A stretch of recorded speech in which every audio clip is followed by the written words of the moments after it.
Eh, Ibu-ibu, tuh, saya manggilnya ibu-ibu apa bunda-bunda ya? Nah, bunda-bunda, ibu-ibu semua, sebenarnya grup yang eh, bunda-bunda masuk itu ya, bincang parenting itu, sebenarnya itu adalah grup yang sudah lama sejak dari tahun 2020 lah kurang lebih, akhir 2020.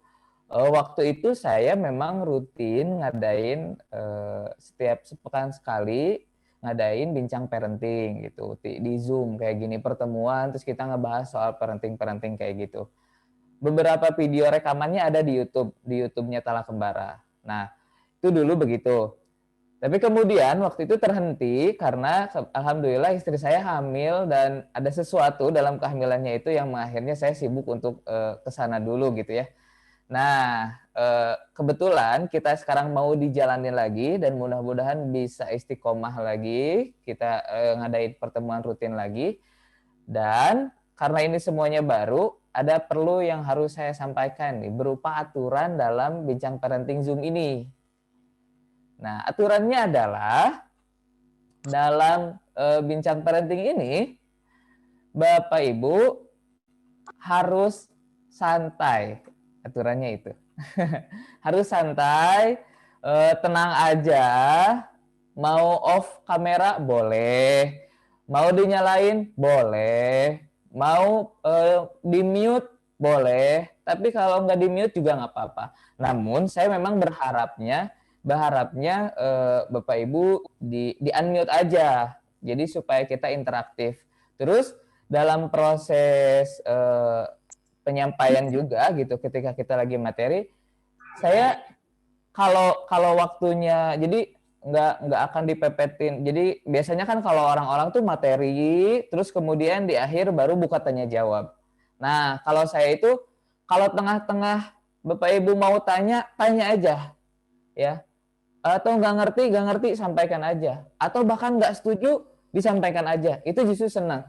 Berharapnya dalam proses bincang parenting ini tuh kita tuh terjalin diskusi gitu. Jadi nggak akan ada tanya jawab di akhir, tapi silahkan aja, monggo ada yang mau tanya, ada yang mau menanggapi, ada yang kurang setuju langsung aja disampaikan, santai, ya, gitu. Makanya saya harap juga di unmute aja supaya nanti bisa ngobrol lepas. Kecuali mungkin kalau yang di sekitarnya itu berisik, lagi rame, boleh nggak apa-apa disampaikan via chat. Nanti sesekali saya akan ngintip chat juga kok gitu. Nah, kita sekarang akan ngebahas ini.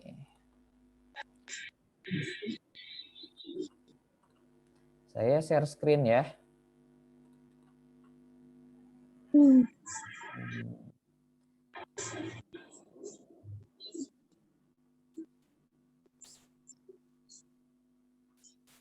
Sudah ada share screen saya belum? Sudah kelihatan. Sudah ya? Oke. Pagi ini kita akan bahas tentang proses belajar di Spiritual Adventure. Ini adalah program yang dalam waktu dekat akan diadain sama Tala Kembara nih, bulan Juli nanti. Ya, bulan Juli proses pemberangkatannya, kelas pembekalannya itu tanggal 18 Juni. Jadi Juni udah mulai sesuai programnya. Nah, seperti apa sih proses belajarnya? Kita akan bahas di pagi ini ya. Bismillah. Mari kita masuk ke pembahasan. Tapi sebelumnya benar ada disclaimer dulu ya. Disclaimernya adalah ini. Dalam spiritual adventure ini kami menerapkan beberapa model pembelajaran. Beberapa model pembelajaran lebih dari satu. Dan di pagi ini yang akan saya bahas hanya satu aja. Hanya satu aja.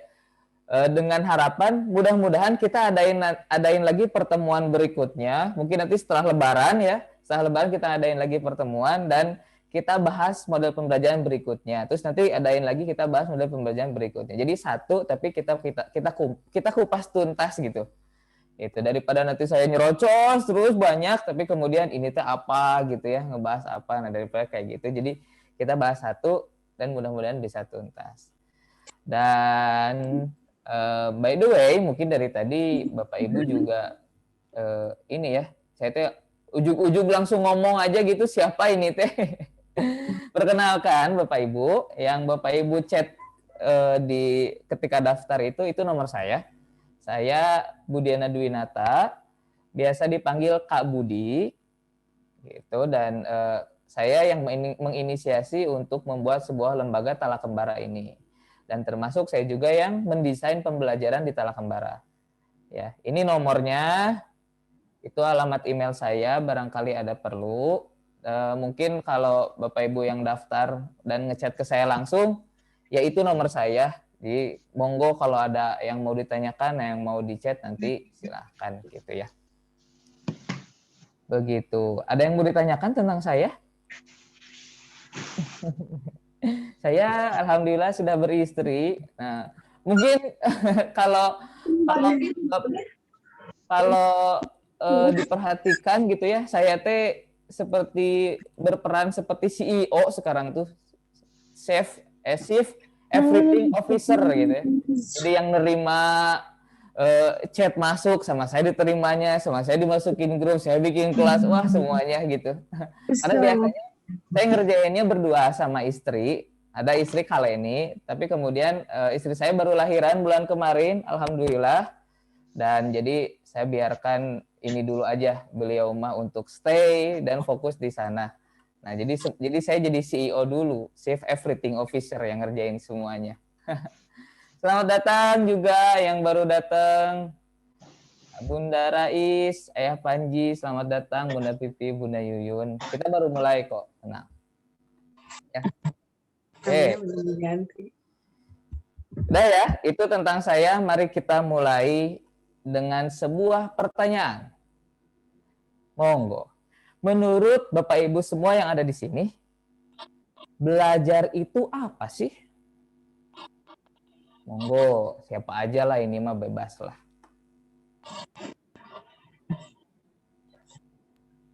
Menambah keahlian. Menambah keahlian. Oke. Siapa tuh barusan tuh? Sorry. Bunda Ina ya? Saya Ayu, Kak. Oh, Bunda Ayu, siap. Terima kasih. Bunda Ayu katanya menambah keahlian. Ada lagi? Proses bermain, Kak Budi. Oh, kata Pak Panji, belajar itu adalah bermain. Begitu, Pak? Belajar bermain yang seperti apa ya? Ya, bermain yang bermakna. Oh, bermain yang bermakna. Kalau buat orang dewasa, belajar itu ya yang paling diminati. Kalau anak-anak belajar itu bermain yang bermakna, kalau dewasa itu adalah belajar yang dinikmati. Oke, menarik. Ada lagi? belajar itu mengalami, Kak. Belajar itu mengalami, kayak gimana tuh, Bun? Melakukan. Melakukan, kira-kira contohnya seperti apa? Ya, misalnya belajar masak berarti ya melakukan kegiatan memasak. Contohnya belajar memasak yaitu melakukan, berarti mengalami memasak itu ya? Iya. Oke, terima kasih Bunda Laili. Kita lagi sini, sebelah sini.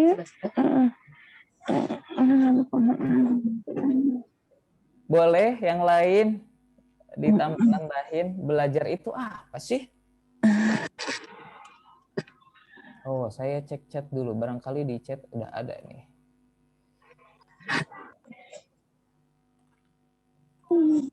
Nah, udah ada nih ternyata ya.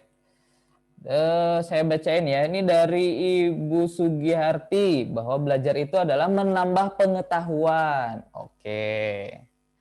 Dari Bunda Ina ini, belajar adalah proses menjadi tahu dan paham. Oh, proses menjadi tahu dan paham.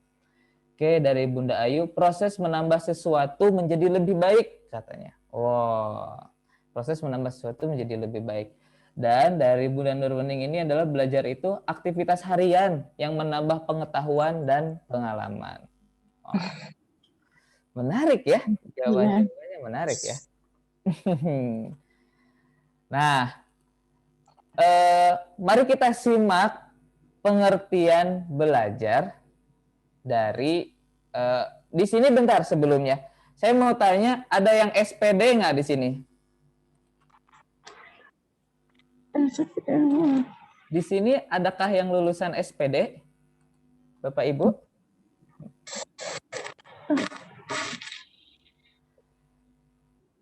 Oke. Nah, nggak ada ya sepertinya ya. Tidak apa-apa kalau tidak ada. Jadi di kuliahan itu dulu ya, apa yang jurusan sarjana pendidikan, ada satu mata kuliah yang itu namanya adalah psikologi pendidikan. Psikologi pendidikan. Nah, itu ngebahas soal konsep-konsep pendidikan dan bagaimana itu kemudian berpengaruh ke anak-anak ya dan ke murid. Saya menarik sekali ketika ngebuka lagi buku-buku dulu zaman kuliah ya.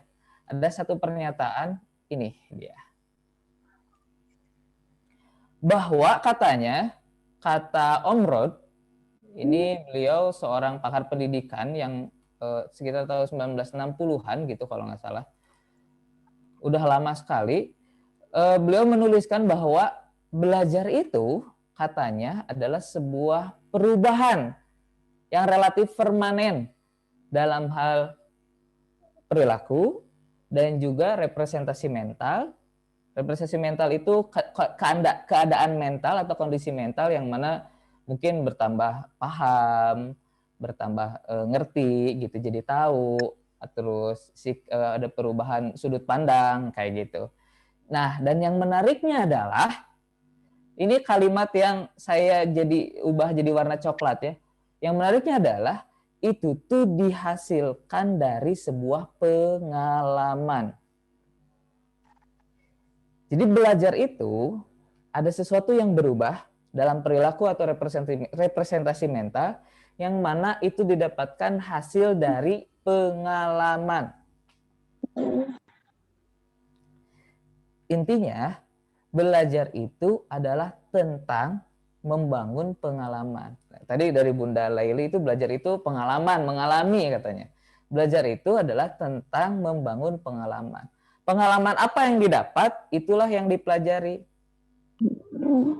Terkadang kita mikirnya gini, kita mikirnya belajar itu adalah soal ini materinya apa nih yang harus dipelajari, ini materinya apa nih yang harus dikasih. Misalkan kalau kita guru gitu ya, kita harus apa nih. Nah, alih-alih ngasih materi sebenarnya kalau menurut Om Rod, bukannya mikirin materi apa yang harus didapat sama anak atau yang harus dipelajari, tapi pengalaman apa yang harus dipelajari. Masih belum paham? Gini deh ya contohnya. Contoh dari pernyataan ini.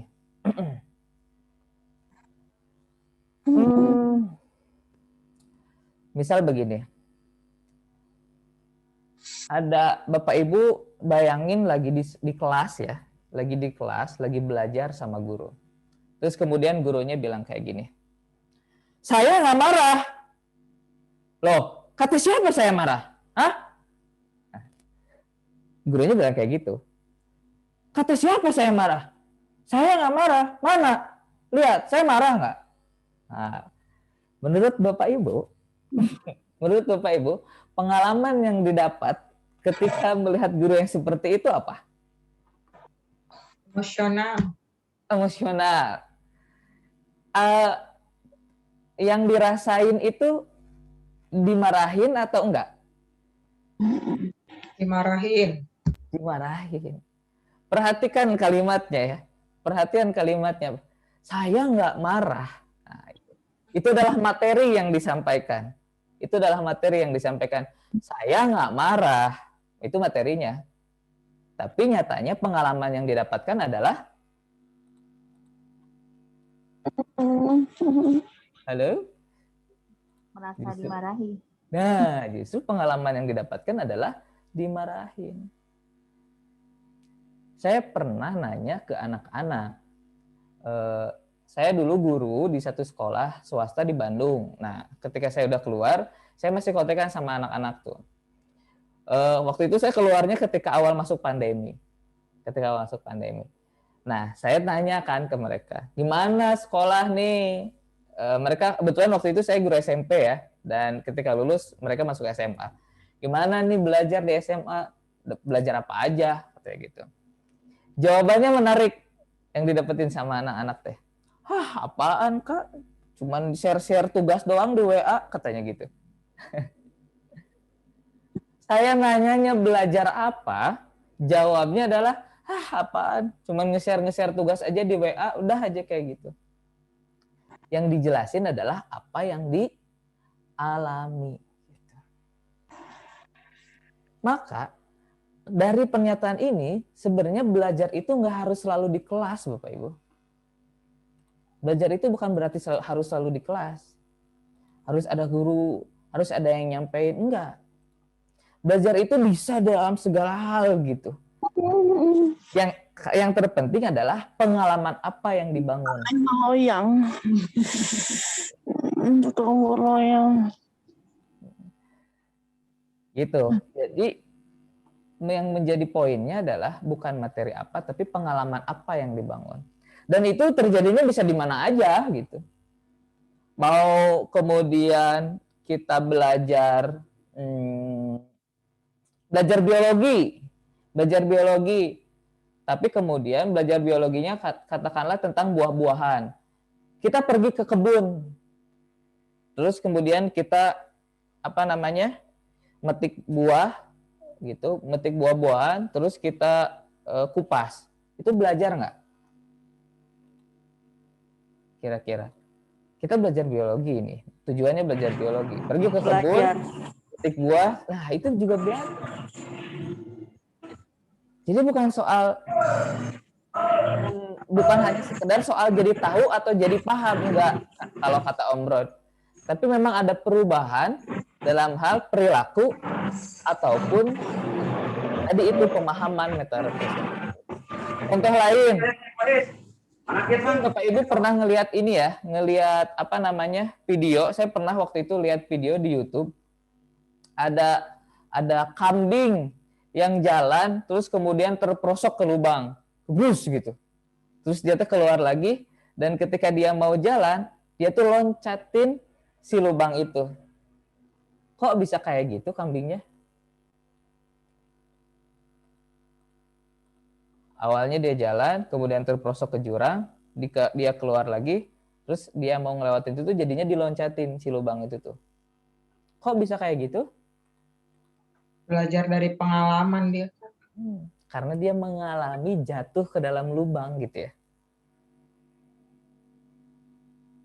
Karena dia ngalamin jatuh ke dalam lubang. Nah, itulah belajar. Itulah belajar. Pengalaman apa yang dibangun, pengalaman apa yang didapatkan. Dari situlah kita belajar. Nah, lalu seperti apa proses belajar dalam spiritual adventure? Setidaknya dari pengertian ini udah mulai ketebak nih ya, Dalam proses belajarnya sama sekali kan kalau Bapak Ibu ngekepoin di Facebook itu ya, ada 3 poin yang saya kejar di spiritual adventure itu. Kemandirian, daya juang, sama empati. Kemandirian, daya juang, sama empati. Nah, kalau dari pernyataan ini udah pasti jelas lah ya, kebayang pengalaman apa yang akan dibangun dalam ngajarin 3 ini. Dan semua itu nggak akan dibahas, nggak akan disampaikan hanya sekedar materi apa itu daya juang, kenapa, dan sebagainya. Tapi saya kemudian berpikir gimana caranya nih supaya ketiga hal ini dialami, dipelajari oleh anak-anak lewat pengalamannya. Itu salah satu proses belajarnya. Sampai sini ada yang ditanyain nggak?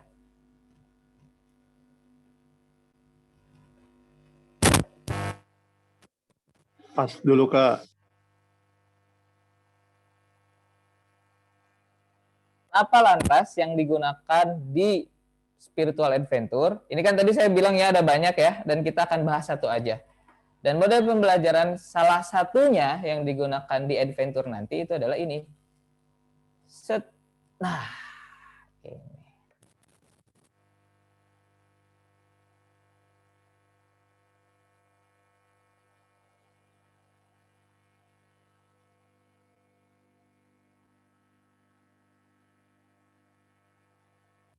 Halo, tes,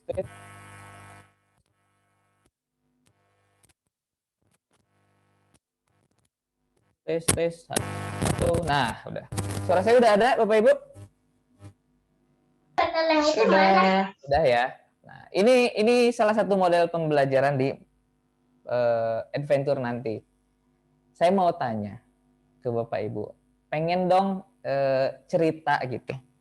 Adakah di sini yang pernah punya masalah, lalu kemudian belajar dari masalah itu?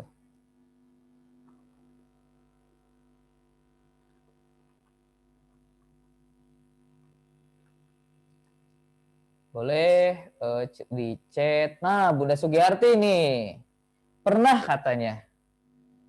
Kalau nggak keberatan, boleh dong Bun cerita kayak gimana sih pengalamannya? Bismillah, yang gampang aja ya. Kalau misalkan ini aja kayak masak ya, supaya nggak gosong kan. Kalau gosong nggak enak ya, nggak ini. Nah, belajar dari situ, misalkan goreng ayam nih, apinya terlalu besar. Nah, berarti cepat matangnya dan gosong. Nah, dari situ belajar, oh berarti apinya harus kecil. Kalau dalam bahasa Sunda mah asinnya diganggang gitu kan. Nah, kayak gitu sih misalkan. Oke. Thank you Bunda Sugiyarti sudah bercerita. Dapat pengalamannya itu berarti itu tuh setelah ayamnya gosong. Ya. Baru kemudian dapat pengalaman, wah ini kayaknya salah nih dalam hal apinya nih ya. Oke, akhirnya di situ belajar, oh berarti kalau mau masak ayam, apinya harus kecil aja. Wih, sip deh. Terima kasih Bunda Sugiyarti. Nah, di chat juga ada nih Bunda Yustinawati. Boleh dong Bun cerita gimana sih memang pengalamannya nemu sebuah masalah terus kemudian belajar dari situ? Banyak ya, hampir semua kayaknya gitu. Wah, hampir semua pembelajaran yang dapat itu dari masalah ya Bun ya? Iya, masalah sendiri awalnya. Boleh. Gimana tuh Bu? Ya, terutama pertama sih karena ini ya, saya kan ibu bekerja, jadi saya ngerasain gimana sulit ya antara bekerja di ranah publik dengan mendidik anak itu dulunya sesuatu yang susah gitu, yang saya jalanin gitu. Terus saya mikir kan, kok saya ngelihat beberapa orang atau baca-baca kisah ada juga yang bisa gitu, berarti pasti saya juga bisa, cuman mungkin saya caranya nggak tahu gitu ya. Ya udah saya belajar gitu gimana supaya saya juga bekerja tapi anak saya juga bisa saya didik sendiri gitu dengan baik ya. Akhirnya saya belajar kemudian merubah habit-habit lah ya yang selama ini mungkin tidak tepat gitu, diubah akhirnya alhamdulillah lama-lama bukan hanya untuk menyelesaikan masalah sendiri ya, tapi saya jadi bisa membantu teman-teman yang punya masalah yang sama gitu. Jadi akhirnya ngajarin juga gitu. Mantap. Terima kasih Bunda Yusti sudah bercerita. Nah, itu pengalamannya ketika harus mau kerja juga gitu ya. Tapi sekaligus ngedidik juga nih, gimana nih caranya. Sampai akhirnya nemu solusi. Boleh tahu nggak sih solusinya apa sih memang Bun? Yang sampai kemudian itu juga jadi solusi buat teman-temannya juga?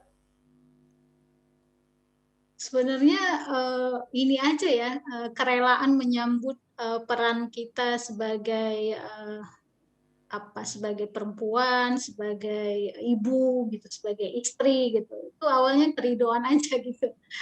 Jadi tidak menuntut ya, tapi artinya oh ya udah ini memang takdir lah, kalau dibilang takdir saya sebagai seorang perempuan ketika saya sudah memilih untuk misalnya bekerja di ranah publik, ya kewajiban utama saya mendidik anak ya nggak boleh lepas gitu. Jadi ya pasti keyakinan juga sama Allah, pasti Allah bantu gitu. Ya udah, cuman kan mungkin caranya yang harus sesuai dengan saya gitu. Jadi saya nggak bisa melihat cara orang lain gitu, karena kan masalah kita dengan masalah orang itu kan berbeda gitu. Jadi ya saya mulai melihat potensi sumber daya yang saya miliki itu apa gitu. Kemudian kekuatan saya di mana, kelemahan saya di mana gitu.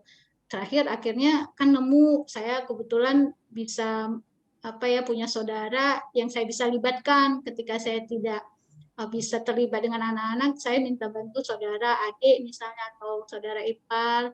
Terus kemudian juga kerjasama sama suami sih yang paling penting ya. Nah, jadi ketika kalau dulu kan ya seolah-olah kan kerjaan mendidik anak itu kan kerjaan istri ya, walaupun istri bekerja semuanya ke istri gitu. Tapi ketika mindset itu diubah, kita komunikasi sama suami bahwa mendidik anak kan kerjaan bersama, jadi ya kita bisa jadi inilah istilahnya berpartisipasi bersama. Di saat saya nggak bisa, suami bisa tackle. Di saat suami nggak bisa, saya yang tackle gitu. Jadi kerjasama sih intinya, gitu. Kerjasama melibatkan keluarga besar itu yang saya. Mantap, mantap, mantap. Menarik. Apa yang disampaikan Bunda Justinawati ini. Nanti di akhir-akhir slide ini akan kebahas juga nih soal itu. Akan kebahas juga insya Allah. Pertanyaan terakhir, ada nggak sih, ini buat semuanya ya, Bapak Ibu ada nggak di sini yang punya pengalaman yang mungkin masalah, yang itu tuh berkesan banget gitu, sehingga akhirnya si masalah itu mengubah Bapak Ibu. Entah itu dalam hal mungkin jadi lebih baik, atau ya katakanlah kemudian hijrah gitu, atau hal apapun lah itu yang masalah yang besar gitu, atau yang cukup mengguncang, tapi kemudian itu mengubah Bapak Ibu. Ada nggak yang kayak gitu di sini? Yang berkenan untuk berbagi. Bunda Nurwening, ada katanya. Berkenan nggak Bunda untuk berbagi? Boleh, Kak. Boleh. Gimana tuh, Bu? Ya, ini sebenarnya pengalamannya justru terkait dengan belajar ya. Jadi dulu waktu masih kena kewajiban pendidikan 9 tahun gitu kan. SD, SMP, SMA itu sebenarnya dari mulai SMP kayaknya saya tuh sudah merasa bahwa kok saya sekolah tuh kayak ini ya, kayak nggak seneng gitu. Kok saya aneh gitu waktu itu, karena kita nggak tahu ya, saya merasa nggak cocok dengan model persekolahan itu saya sendiri sih, tapi karena semua teman-teman seusia saya kan sekolah, masa saya nggak sekolah sendiri. Nah akhirnya saya ikutin sampai selesai, sampai lulus. Namun pada akhirnya justru ketika saya berusaha untuk mengikuti sekolah sampai selesai, sampai bahkan kuliah, itu justru saya tidak merasa berharga, Kak. Aneh gitu. Iya kok bisa sih lulus tapi nggak berharga. Setelah saya bertanya-tanya, justru malah akhir-akhir ini baru ketemu bahwa ternyata belajar itu nggak harus di sekolah. Ya kayak yang disampaikan kakak tadi ya. Belajar itu nggak harus di sekolah. Dan itu justru yang membuat saya sadar bahwa anak-anak nggak boleh punya perasaan kayak saya dulu. Sekolah tapi malah ngerasa nggak berharga karena nggak mampu gitu. Karena nggak mampu ngejar.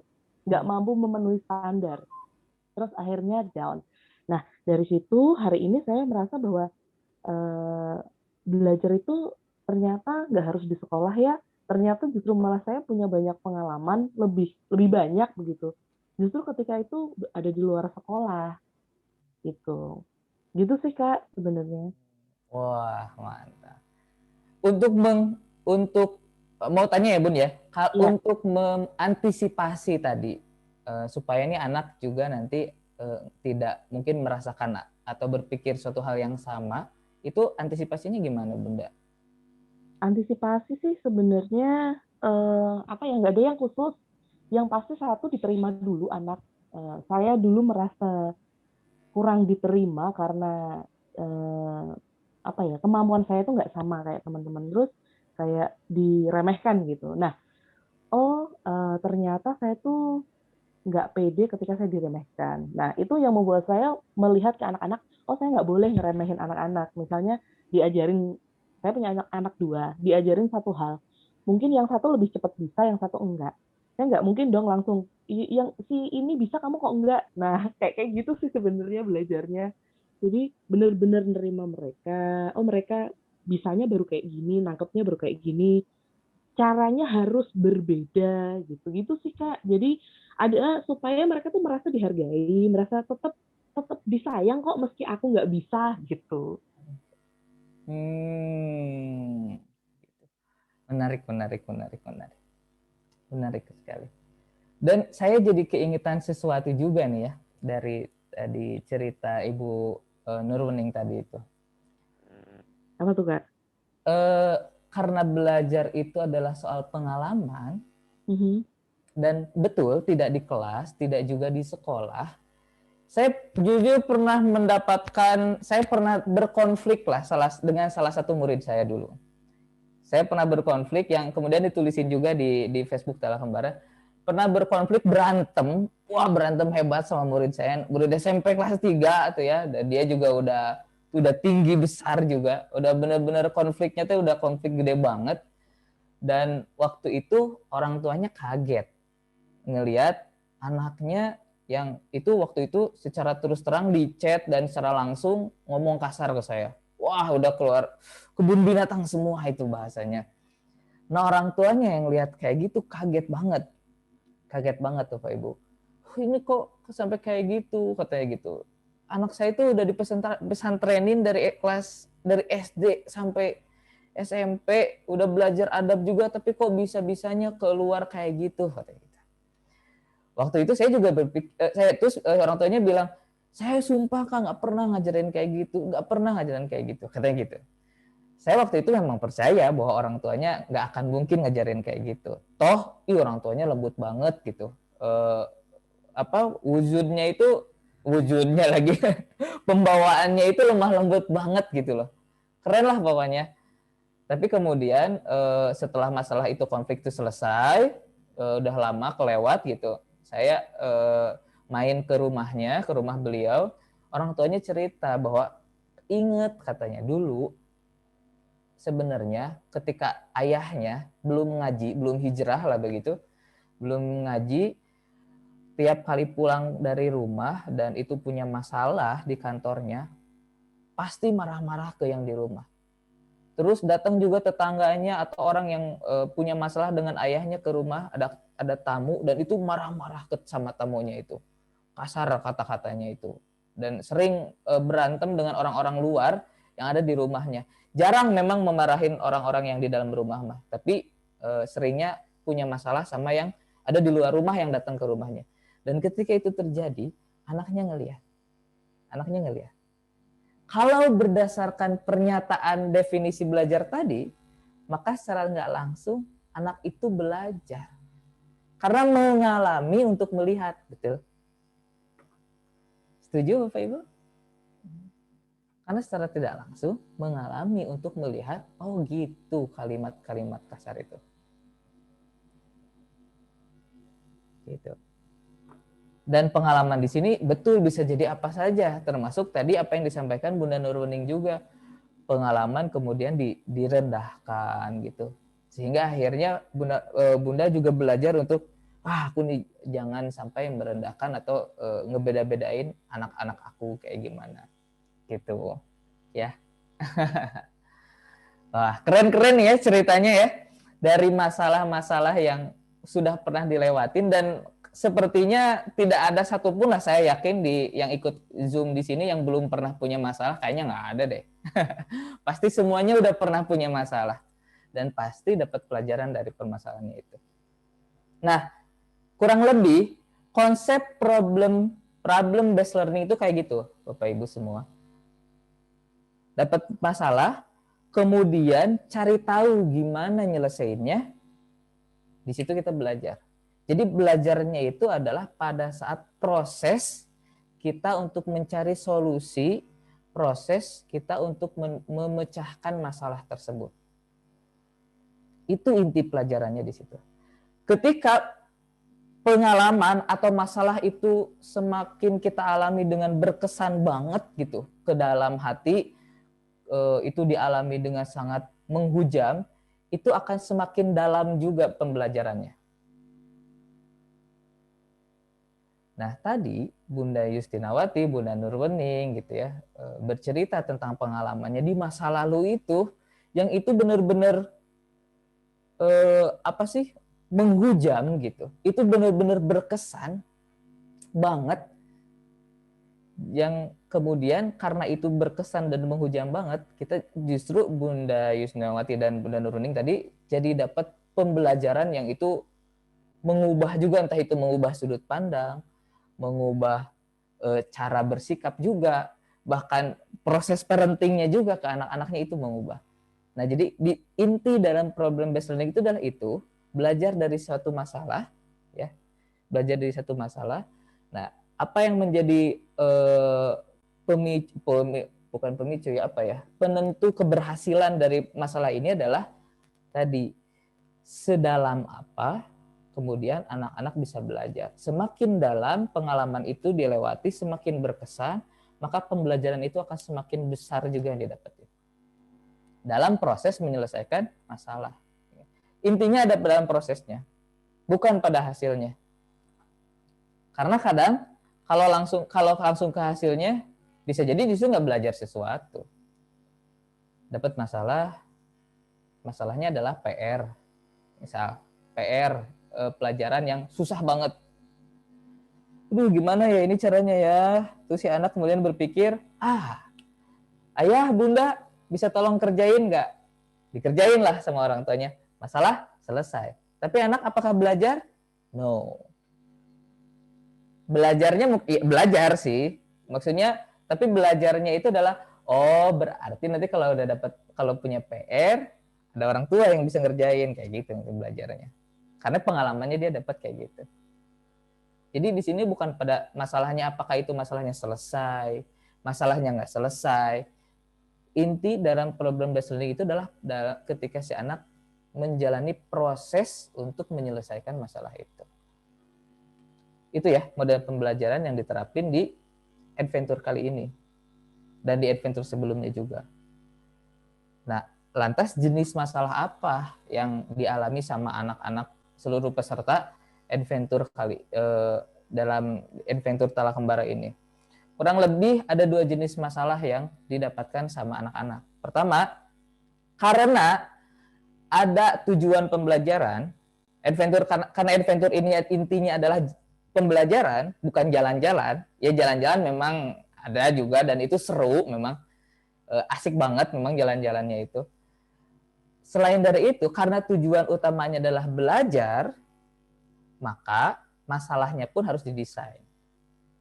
Nah, kami kemudian salah satu jenis masalah yang didesainnya itu adalah ini, tantangan peserta.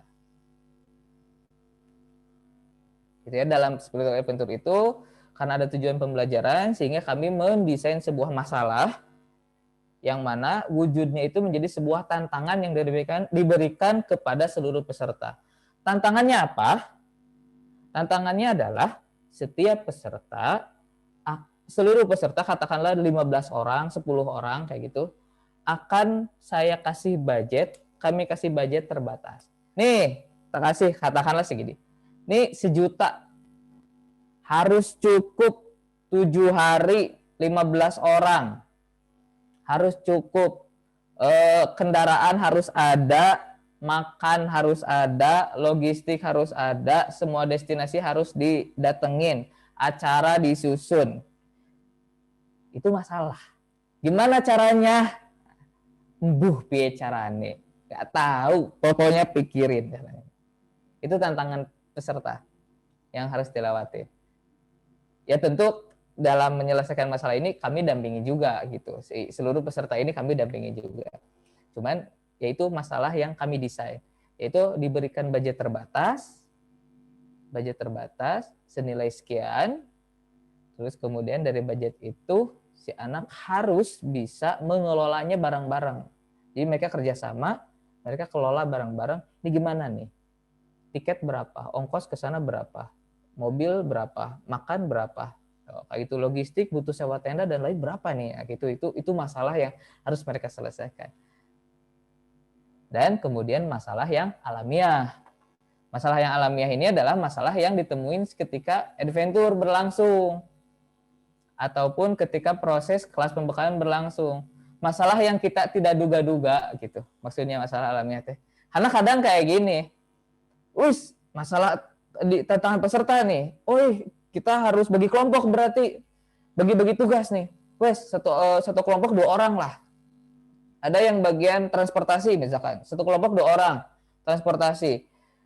Nah, yang satu ini ternyata orangnya giat, yang satu orangnya malas. Yang satu orangnya malas.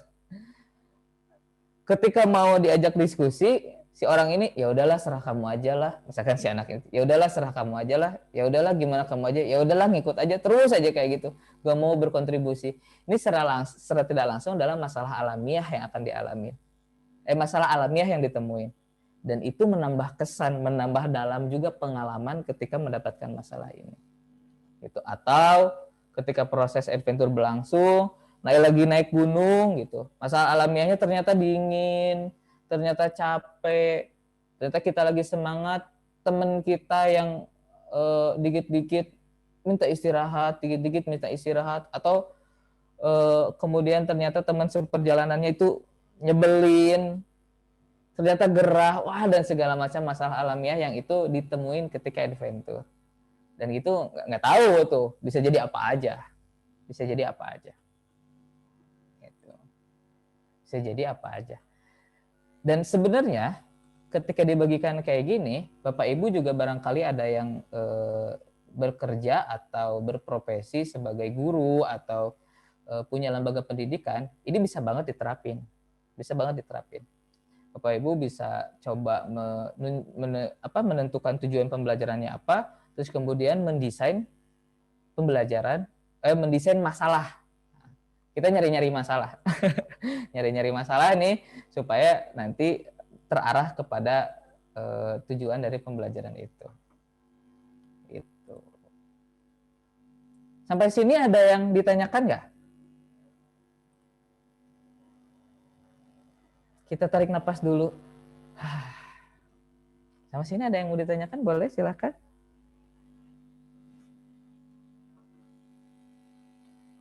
Lanjut. Lanjut, oke, gitu ya.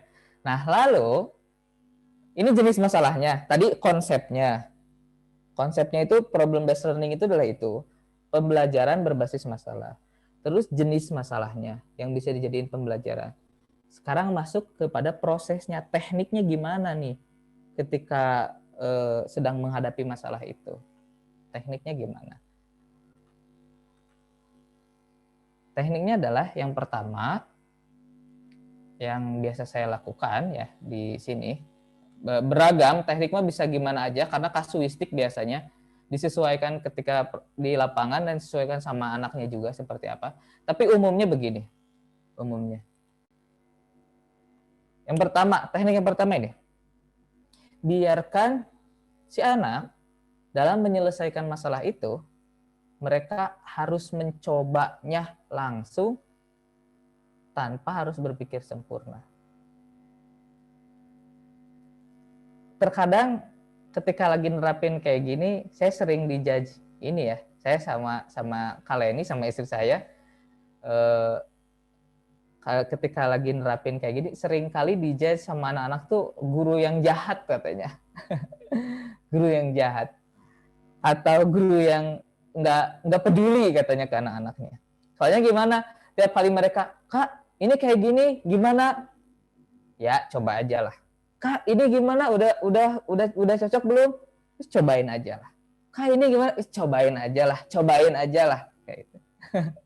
Kayaknya teh, ya ini mah apaan sih? Cina tiap kali mau izin atau mau store laporan kayak gitu, pasti ya udah cobain aja kayak gitu. Kenapa kayak gitu? Karena dengan mencoba terus tanpa harus berpikir, si anak akan banyak pengalamannya sebenarnya mah gitu.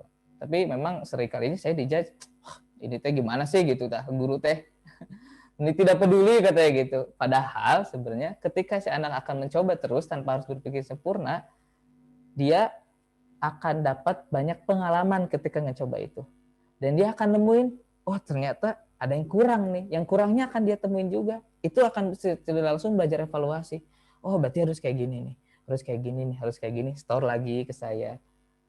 Itu biasanya dalam kelas pembekalan ya terjadinya. Karena kan sebelum adventure ada kelas pembekalan dulu.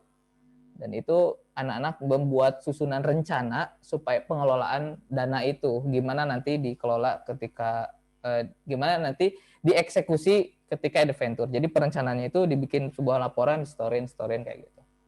Ini gimana kayak gini ya, coba aja dulu. Gitu.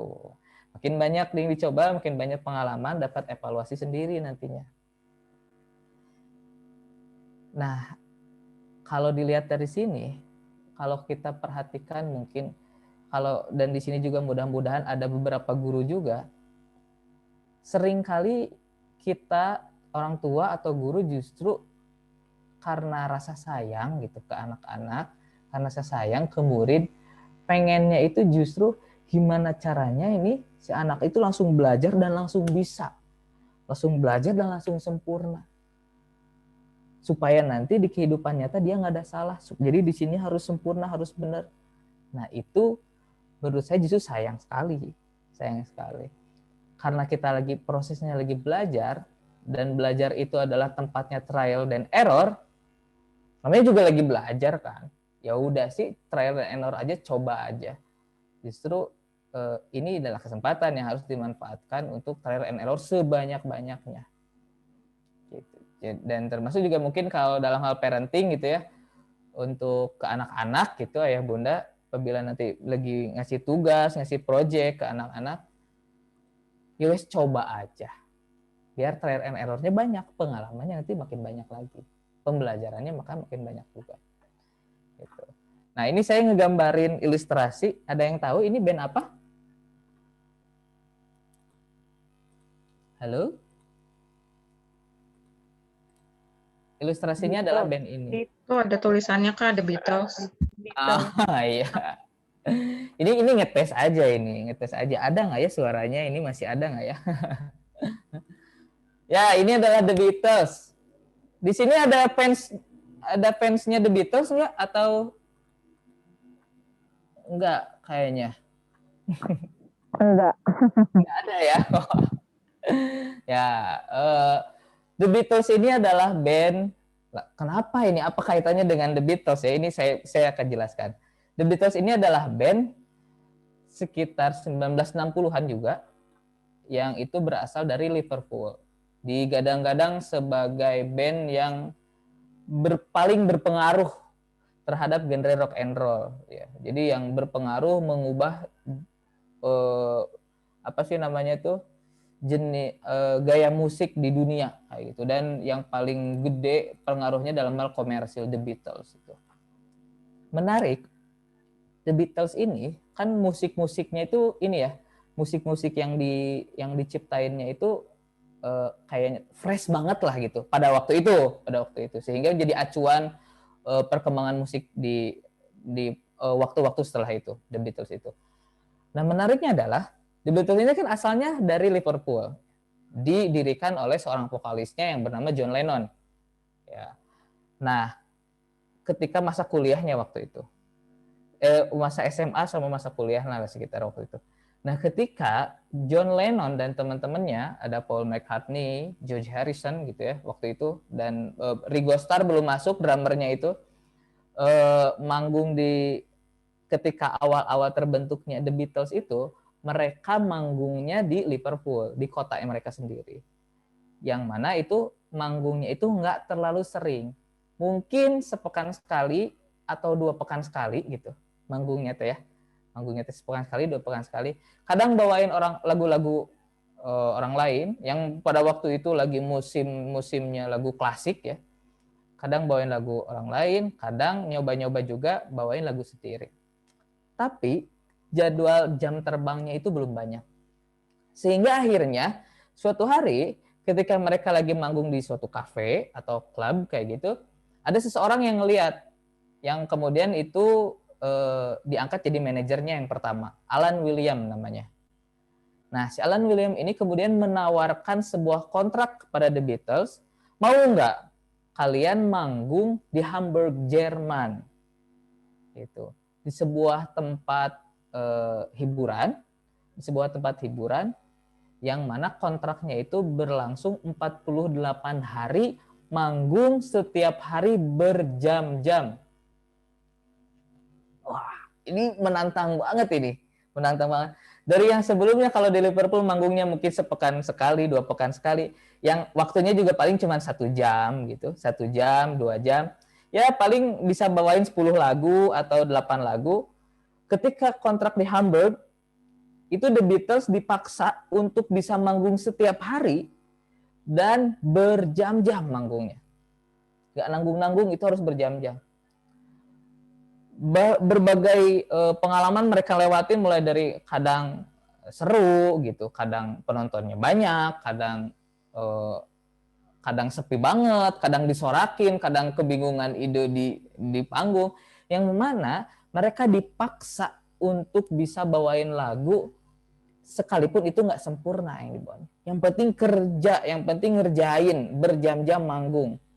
Jadi mereka tuh kalau di filmnya itu ada yang sampai ganti kostum lah, pakai kostum ini atau atraksi segala macam, dicoba terus. Tapi ternyata Bapak Ibu, justru pengalaman mencobanya terus itulah, pengalaman yang jam terbangnya terus dilakukan itulah yang kemudian menambah wawasan bermusik para The Beatles ini. Yang akhirnya dari situ mereka juga mencoba ngebikin lagunya sendiri. Bikin lagunya sendiri, terus kemudian dicobalah di panggung itu, karena punya waktu banyak, dicoba di panggung itu, kemudian diperbaiki lagi, dicoba lagi, diperbaiki lagi, dicoba lagi, akhirnya booming dan punya banyak fans di Hamburg itu. Dan ya seperti yang kita tahu sekarang, kemudian The Beatles adalah band yang sangat besar sekali. Itu salah satu legenda juga. Nah, salah satunya yang paling menarik itu adalah kalau diperhatiin proses ketika dia di tempatnya itu. Dicoba tanpa harus sempurna. Gitu. Ilustrasinya seperti itu di The Beatles. Lanjut? Lanjut, Kak. Lanjut ya. Nah, terus teknik berikutnya dalam problem based learning yang kami terapkan yaitu adalah ini. Membiarkan mereka melakukan kesalahan dan memperbaikinya. Ini agak tricky sih ya. Dan agak tega juga sebenarnya. Agak tega membiarkan mereka melakukan kesalahan itu. Karena memang sering kali kan tadi bikin rencana pemberangkatan. Kayak gini Kak, wes coba aja. Saya tahu bahwa ini salah. Bahwa yang mereka lakukan ini salah. Selama resikonya masih dalam hal yang bisa ditanggulangi, saya nggak akan hentikan itu. Wes coba aja. Sengaja justru. Biarkan mereka menemukan kesalahan itu. Karena dengan kesalahan itu, kita akan memperbaikinya dan kita akan belajar.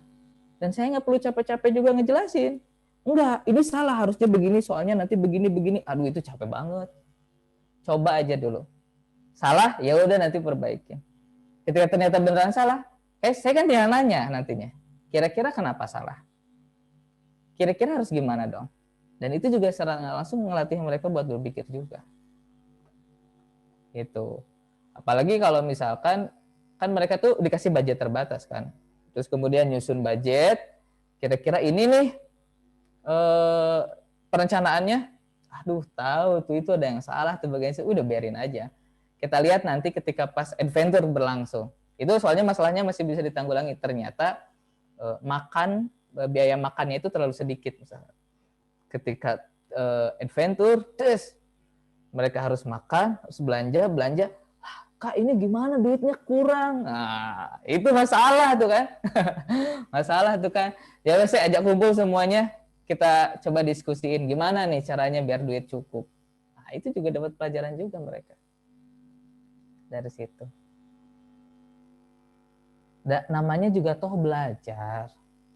Ya salah nggak apa-apa gitu kalau belajar tuh. Betul? Namanya juga belajar, ya salah juga nggak apa-apa, betul?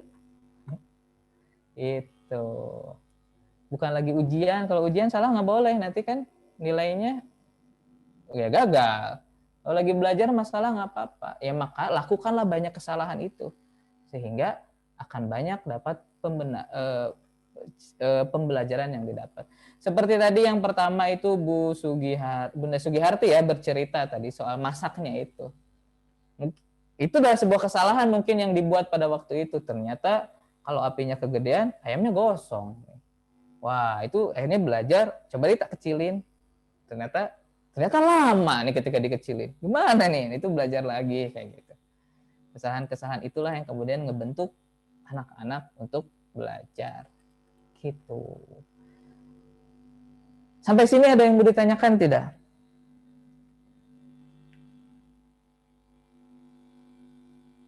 Atau dapat insight apa dari tadi sampai sekarang nih? Ada sesuatu yang dipikirkan mungkin? Tidak harus selalu ditanyakan mungkin. Ini mah saya bercerita aja Kak, ada sesuatu kepikiran sesuatu, boleh, silakan.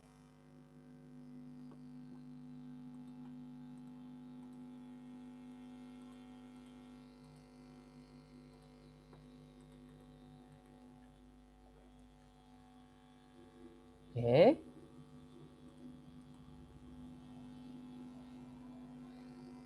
Nah, lalu kemudian, wah ini dari chat nih, Bunda Yuyun ya. Paham Kak insya Allah kalau bisa langsung share program. Share program itu maksudnya gimana ya Bun ya? Program adventure-nya gitu ya.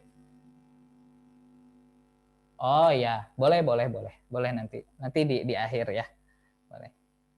Nah, kira-kira kelebihannya apa dan kekurangannya apa dari problem based learning ini? Yuk kita tebak-tebakan Bapak Ibu. Kelebihannya apa dan kekurangannya apa kira-kira?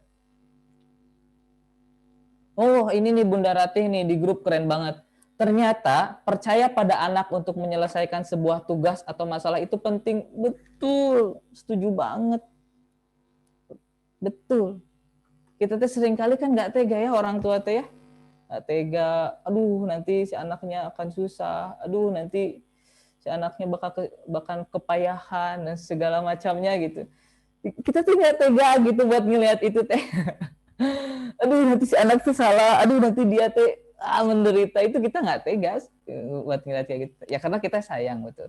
Tapi justru ya itulah hal penting yang harus kita bisa berikan gitu. Kita harus bisa relakan itu. Relakan dia untuk merasakan kepedihan itu.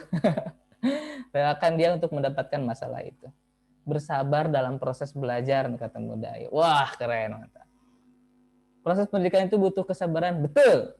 Butuh banget kesabaran. Berani salah betul. Saya ini bisa diumpamakan seperti ketika ngasih permen sama ngasih obat gitu. Permen itu kan manis, tapi seringkali justru itu bisa ngerusak gigi si anak. Ketika terus-terusan dikasih, ya anak suka permen. Tapi kalau terus-terusan dikasih, justru itu ngebahayain. Tapi obat itu pahit gitu. Tapi justru itulah yang menyembuhkan. Nah, proses pembelajaran dari sebuah masalah itu kayak gitu, kayak obat pahit. Karena siapa sih yang mau dapat masalah? Gak ada yang seneng juga lagian punya masalah. Semuanya orang juga nggak mau, justru berusaha untuk lepas dari masalah itu. Tapi ya justru kepahitan itulah yang terbaik yang bisa didapetin si anak. Dan kalau justru di eman-eman gitu, dikasih nyaman-nyaman terus, dikasih enak terus, justru itu yang berbahaya. Tantang ia, biarkan ia keluar, biarkan ia menghadapi masalahnya, karena justru itulah yang nantinya akan membuat si anak menjadi dewasa. Gitu. Dan bahkan dalam hadis Nabi juga kan kita tahu bahwa justru ketika tanda Allah menyukai hambanya itu adalah dengan cara memberikannya ujian. Nah, ini menarik sekali ya. Jadi Allah itu ketika sayang sama hambanya justru bakal dikasih ujian. Karena dari ujian itu akan muncul sabarnya, muncul pahalanya. Dari pahala itu nanti butuh surganya. Jadi surga itu sama dengan masalah. Surga itu sebenarnya. Mau surga, ya udah ini masalah. Tapi seringkali kita nggak mau masalah, menghindarin. Padahal penting banget ya masalah itu. Itulah kurang lebih Bapak Ibu.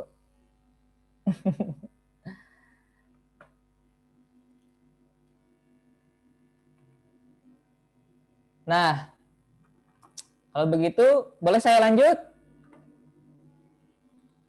Lanjut Kak. Lanjut ya. Iya. Oke. Nah, lalu ada satu hal prinsip yang berlaku dalam problem based learning itu. Ya, itu adalah ini. Dikotomi tidak berlaku dalam problem based learning. Maksudnya apa?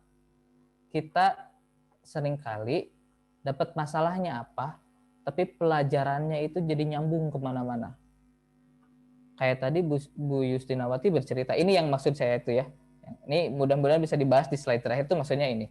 Bu Yustinawati tadi cerita, beliau bekerja tapi ingin juga mendidik gitu. Tapi punya juga kewajiban dalam hal mendidik. Itu masalah. Ketika kemudian mencari solusinya, ketika cemplung tuh ya masuk dan mencoba untuk ngambil peran dalam mendidik itu, ternyata harus jadi nyambung belajar psikologi. Terus kemudian ternyata harus kerja sama suami nih. Jadi malah belajar tentang komunikasi, gimana caranya komunikasi yang asertif. Terus kemudian bicara ke saudara nih, jadi belajar sosiologi gitu ya. Saya juga dulu waktu ngajar di sekolah kayak gitu. Alah, kirain pembelajaran cukup lah belajar di SPD juga, di sarjana pendidikan juga cukup lah teknik-teknik belajar. Nyatanya enggak juga.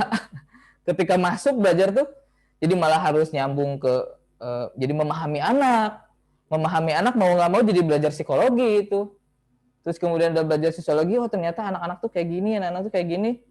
Kemudian tapi kok dia nggak ngerti-ngerti ya apa yang saya sampaikan ya. Saya jadi harus belajar soal komunikasi itu. Belajar soal komunikasi, gimana caranya mendelivery sesuatu itu biar bisa nyampe dan dipahami. Terus kemudian udah kayak gitu, si anak punya kasus nih, gak mau nurut sama saya kurang pengaruh gitu, terlalu pecundang menjadi guru pada waktu itu. Sehingga di situ saya harus belajar gimana sih caranya ngebangun sebuah leadership. Wah, saya jadi harus belajar leadership ini, wah kayak gitu. Masalah itu kayak gitu. Problem based learning itu kayak gitu. Dikotomi is dead dalam hal ini. Tidak berlaku. Ketika kita masuk satu pembelajaran, si masalah itu bisa memiliki berbagai banyak pelajaran di dalamnya. Jadi ketika dalam problem based learning itu, ilmu itu tidak lagi terkotak-kotakan, tapi blur menjadi satu.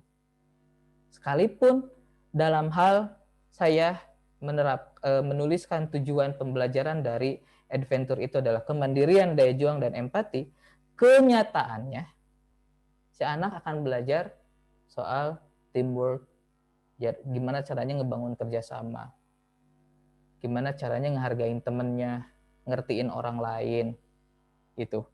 Bahkan belajar gimana caranya ngisi duit gitu ya, belajar caranya masak, belajar caranya nyuci. Dari ketika masalah itu dikasih. Belajar teamwork, belajar manage waktu juga. Karena gimana nih caranya acara ini bisa berjalan dari sini sampai sini sesuai waktunya, sesuai jadwalnya. Belajar manajemen waktu juga. Belajar leadership juga. Itu kalau diurai, itu bisa jadi banyak. Apa pelajaran yang didapat atau materi yang didapat di spiritual adventure itu bisa banyak banget. Bisa jadi ini, bisa jadi ini, bisa jadi ini, bisa jadi ini. Karena ini yang diterapin. Dikotominya udah nggak berlaku. Gitu. Tapi kalau muncul dulu di pamflet dulu itu kayak gitu saya. Di pamflet kayak dulu itu. Pamfletnya itu banyak. Ada ini pelajaran benefitnya belajar ini, belajar ini, belajar ini, belajar ini, belajar ini. Tapi kemudian disimpulin aja jadi 3 udah gitu. Itu yang jadi inti pengajarannya. Lain-lainnya itu pasti akan didapetin sebagai pengalaman, yaitu bonus lah begitu. Nah, kebetulan di Zoom kita kali ini ada yang hadir dan ini udah pernah nih ikutan nih. Ini Bunda Widari apa Pak Herdi ya? Halo, yang bernama Y Family. Ya, Kak Budi. Assalamualaikum, Pak. Waalaikumsalam. Sehat, Pak? Alhamdulillah sehat, Kak. Kalau boleh nggak, kalau misalkan bercerita gitu, Pak Herdi. Karena ini kebetulan Pak Herdi ini salah satu anaknya, Dila, udah pernah ikutan adventure. ya. Dan itu juga ke Tasik juga sama tuh. Kalau boleh tahu, boleh dong cerita apa sih? Ini saya juga nggak tahu nih ya. Saya juga nggak tahu nih, belum pernah nanya ini juga nih ke Pak Herdi nih kebetulan nih. Gimana sih pengalamannya atau kesan-kesannya atau apa sih yang didapat lah gitu ketika Dila waktu itu adventure ikut sama Tala Kembara?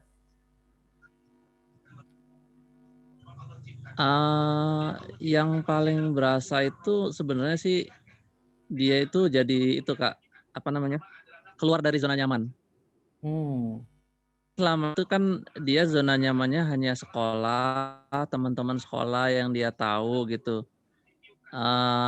Sementara untuk kegiatan di luar sekolah itu dia itu cenderung apa namanya, agak enggan gitu. Nah kemarin itu ditawarin pas kebetulan di spiritual adventure-nya Tala Kembara, mau gitu, ya nyoba lah gitu ya, kita pakai rayu-rayu juga sih sebenarnya gitu. Nah pas sesudah apa namanya, perjalanan itu pulang, ya banyaklah cerita sih yang bisa dibagi sama Dila ke kita di rumah gitu. Gimana dia apa namanya, ya kerja sama temen gitu, terus ya apa namanya, empatinya juga itu sih. Terus ya itu dia itu jadi lebih terbuka, mau kenal orang lain. Nah itu sih pentingnya seperti itu. Setelah adventure itu kesininya dia terbuka untuk mau nerima orang lain dan mencoba hal yang baru. Karena kalau di kami itu esensi belajar itu kan mau mencoba sesuatu yang baru, yang baru tapi dalam tanda kutip hal yang positif gitu. Mencoba hal yang baru, tapi hal yang positif. Karena kalau seumpama anak itu minatnya untuk mencoba sesuatu yang baru, dia kan tidak akan memperoleh pembelajaran baru. Kalau tidak mau coba yang baru ya Pak ya. Nah iya, karena apa namanya, terjebak di zona nyaman. Iya betul.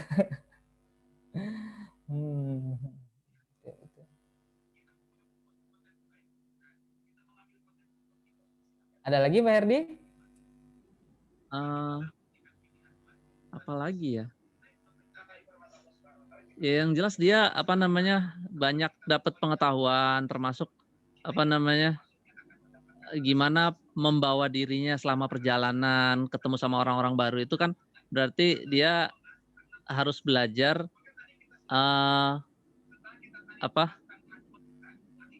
beradaptasi. Nah itu belajar beradaptasi dengan lingkungan yang baru. Kan kemarin itu yang sempat ke Garut ya, ke Garut, terus ke Kampung Dukuh, kemudian ke pantai itu ya, termasuk yang ke Ciherang ya, Ciheras atau Ciheras.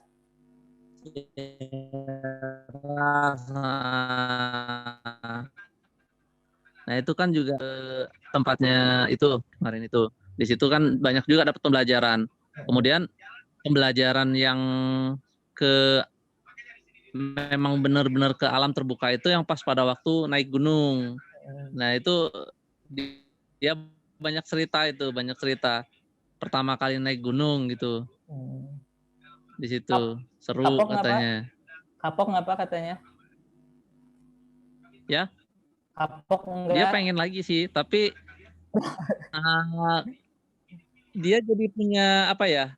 Ada keinginan dia pengen ikut lagi, tapi pengen ngumpulin uangnya sendiri. Nah itu, jadi kemandiriannya dia di situ jadinya.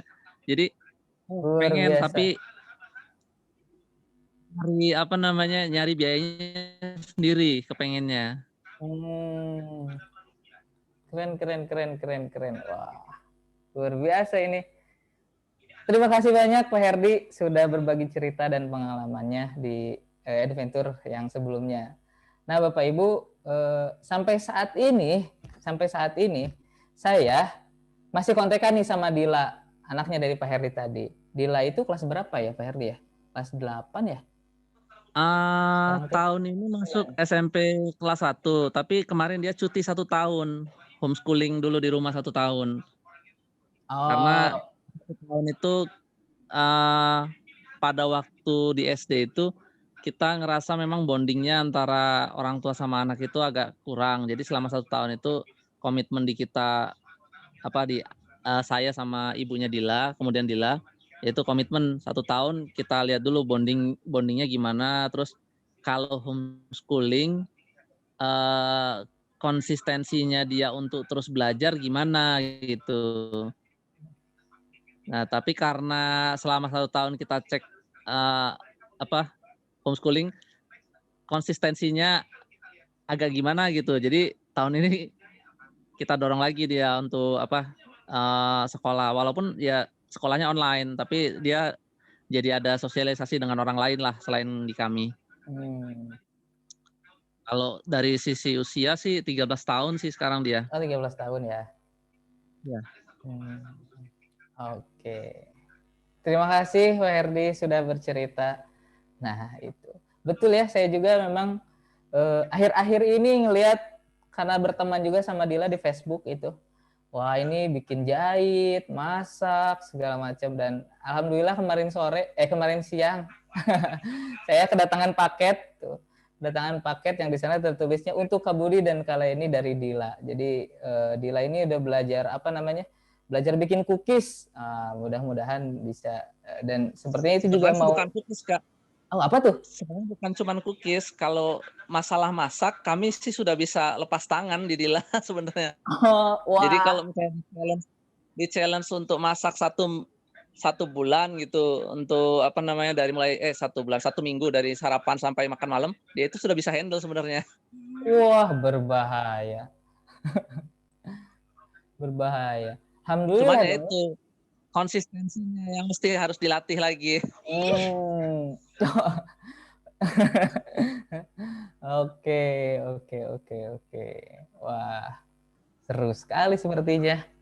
Jadi setidaknya kalau urusan masak, jadi orang tuanya bisa lepas tangan gak ya? Nah, gitu.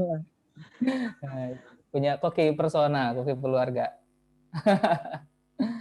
Ya, itu kemarin saya dikirimin cookies, terima kasih banyak juga dari Dila, dan itu buat sendiri. Wah. Kalau sampai nyari uang sendiri buat ikut sih itu luar biasa banget ya, dan itu pasti akan daya juangnya lebih ke gali juga. Nah, setidaknya dari apa yang diceritakan oleh Pak Herdi tadi, Bapak Ibu, ya begitulah memang dikotomi tidak berlaku di sini tuh.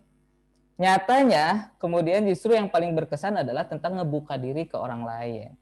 Ya, saya tahu betul Dila itu, ini nggak apa-apa ya Dila ya, barangkali Dila ngedengerin di sana. Dila itu orangnya pemalu banget orangnya itu. Suaranya kecil sekali, ukti banget. Tapi bukan karena ukti banget, tapi kecil banget. Tapi karena malunya itu. Nah, ketika adventure memang lumayan keluar tuh, dan akhirnya seru juga berbaur sama yang lain. Nah, itu memang jadi kemudian dalam adventure ini dikotomi tidak berlaku itu kayak gitu. Bisa jadi justru yang paling berkesannya itu adalah soal komunikasi tadi, soal ngebuka diri dan beradaptasi, soal keluar dan mencoba hal yang baru. Nah, itulah yang dikotomi yang saya maksud tidak berlaku di sini. Justru malah jadi dapat pelajaran-pelajaran yang lainnya. Begitu. Dan terakhir, ini kata Anthony Robbins bahwa every problem is a gift. Without problem, we will not grow, katanya.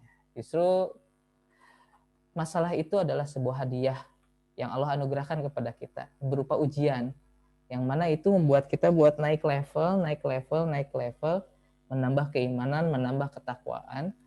Dan justru kalau nggak ada masalah, kita malah nggak berkembang. Maka mari kita cari masalah. Ya itu Bapak Ibu semuanya materi atau pembahasan tentang proses belajar di spiritual adventure yang pertama. Itu nanti kita ketemu lagi. Begitu. Tepuk tangan buat kita semua. Ada yang mau ditanyakan silahkan. Saya buka deh ruangnya, boleh. Yang mau tanya, mau diskusi atau dapat insight apa, Saya Kak Budi. Oh boleh Bunda Rati, silahkan. Iya, mohon maaf nih nggak bisa open video ya Kak ya. Nggak apa-apa, santai. Mau nanya, kan memang kan kita memang harus percaya ya sama anak ya untuk bisa percaya bahwa dia bisa menyelesaikan tugas atau permasalahan yang kita kasih gitu ya, ataupun permasalahan yang dia hadapi gitu. Nah, cuman kan memang tantangannya tingkat stres itu. Ya, jadi alih-alih mau kita bikin dia belajar, tapi justru itu jadi pengalaman yang stressful gitu kan ya. Yang menurut saya juga kurang baik ya mungkin ya untuk anak-anak itu gitu. Nah, itu gimana ya Kak ya cara menakarnya gitu. Menakar mungkin memang kita panduannya mungkin checklist perkembangan anak mungkin gitu ya. Tapi kan perkembangan anak masing-masing kan itu kan apalagi kalau bukan anak kita sendiri gitu ya gitu. Karena kebetulan saya kan juga fasilitator belajar jadi nanganin anak-anak lain juga gitu, bukan yang bukan anak saya gitu. Jadi gimana tuh caranya kita untuk bisa menakar gitu bahwa masalah ini nggak akan jadi pengalaman atau nggak jadi sesuatu situasi yang stres buat anak tersebut. Itu sih Kak. Makasih ya Kak Budiana. Sama-sama Bunda Rati, keren sekali ini pertanyaannya ya. Oke. Ada yang namanya ini. Ada yang namanya, oke sebentar. Bunda Lairi raise hand, barangkali mau menanggapi dulu. Saya bukan menanggapi Kak, mau bertanya. Oh, mau bertanya. Masih selaras pertanyaannya sama Bunda Rati atau enggak? Enggak, berbeda. Oke, boleh ditahan dulu ya. Iya, siap. Kalau gitu sih. Nah, ini keren sekali gimana caranya nakar ini masalah ini supaya nggak jadi masalah yang fatal gitu. Alih-alih jadi niatnya jadi pembelajaran, malah justru malah mencelakakan atau malah jadi nambah masalah baru yang itu jadi ya udahlah jadi bukannya belajar malah jadi ngerusak atau lah dan lain macamnya gitu. Bagaimana cara menakarnya? Guru saya ngejarin hal ini kepada saya. Ada yang namanya ini matriks. Di sini adalah kesulitan, ya. Makin atas itu makin sulit. Di sini adalah kemampuan, keahliannya. Matriksnya begini. Apabila anak mendapatkan sebuah tantangan yang mana tingkat kesulitannya berada di bawah kemampuannya. Jadi kemampuannya udah di atas, tingkat kesulitannya di bawah. Kira-kira bakal kayak gimana, Bapak Ibu? Bosen sih ya, malah nggak tertantang. Malah bosen. Kita misal dikasih tugas, kasih tugas buat ngerjain soal 2 tambah 2, 3 tambah 2, 4 kurang 2, terus kayak gitu di bawah 10. 100 soal. Bosen. Ya bisa sih dikerjain, tapi bosen ngerjainnya. Bosen ngerjainnya. Nah, apabila tantangan di bawah daripada kemampuan, maka masuk dalam hal ini. Aduh, ini saya nggak bisa ngetik ya. Di sini di bawah sini namanya drone zone. Masuk dalam drone zone. Jadi bosen. Resikonya kayak gitu si anak itu. Bosen. Sekarang, bagaimana apabila tingkat kesulitan jauh melampaui daripada kemampuannya? Apa yang akan terjadi? Mungkin putus asa. Putus asa, betul. Ini kayaknya mah nggak akan bisa, aku ini nggak akan sanggup, wah, dan segala macamnya gitu ya. Stres, wah, dan lain halnya. Itu berarti kesulitannya jauh melampaui daripada kemampuannya. Nah, maka si anak masuk dalam zona anxiety zone. Zona kecemasan. Ya, zona putus asa. Wah, pusing. Aduh, gimana? Nah, harus gimana dong pembelajaran penakarannya? Maka dia harus berada di sini. Namanya learning zone. Kira-kira gimana learning zone itu?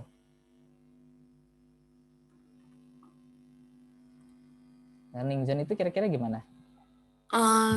Tertantang tertantang dan apa ya, dia merasa kayak mengeluarkan kemampuannya gitu nggak Kak? Selaras masuk. Rumusnya begini. N plus 1. N plus 1 itu adalah, N itu kemampuannya, ya. Jadi tantangan yang dikasihnya itu adalah satu tingkat di atas kemampuannya. Jadi justru nggak boleh kalau misalnya ngasih tantangan yang itu setingkat sama dengan kemampuan yang dia miliki. Dia tingkat kesulitannya segini, kemampuannya juga segini, setara. Itu justru bakal masuknya drone zone, bosan juga. Jadi rumusnya adalah N plus 1. Dikasih tantangan satu tingkat di atas daripada kemampuannya. Ilustrasinya begini deh, perumpamaannya. Kita lagi lari maraton ya. Kita lagi maraton, dan kita udah capek banget, ini staminanya udah habis, pokoknya udah capek banget. Terus kemudian ngelihat ke depan, ternyata garis finish itu masih berjarak 500 meter lagi. Udah capek banget, dan garis finish jaraknya masih 500 meter lagi. Kira-kira apa yang dirasain?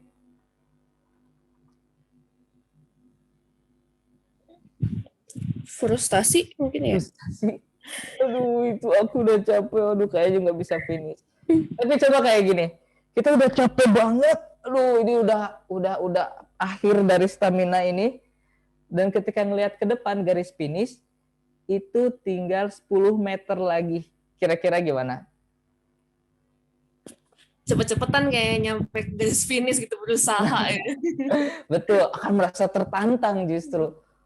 Bisa lah, ini bisa dikerahkan gitu. Ya memang tahu capek, tapi ini tak bisa dikerahin lah, bisa kayak gitu. Nah itu namanya learning zone. Jadi bagaimana caranya masalah itu tadi tidak jadi mencelakakan, maka pastikan masalah itu berada dalam kategori learning zone. Masalah yang itu kemudian jadi menantang buat si anak dikerjakan. Menantang buat itu berada di satu tingkat di atasnya. Pertanyaannya, lantas gimana tahu kemampuannya ada di mana? Kan gitu kan pertanyaannya. Terus gimana caranya tahu bahwa ini itu adalah menantang buat dia? Maka ini kata kuncinya. Observasi.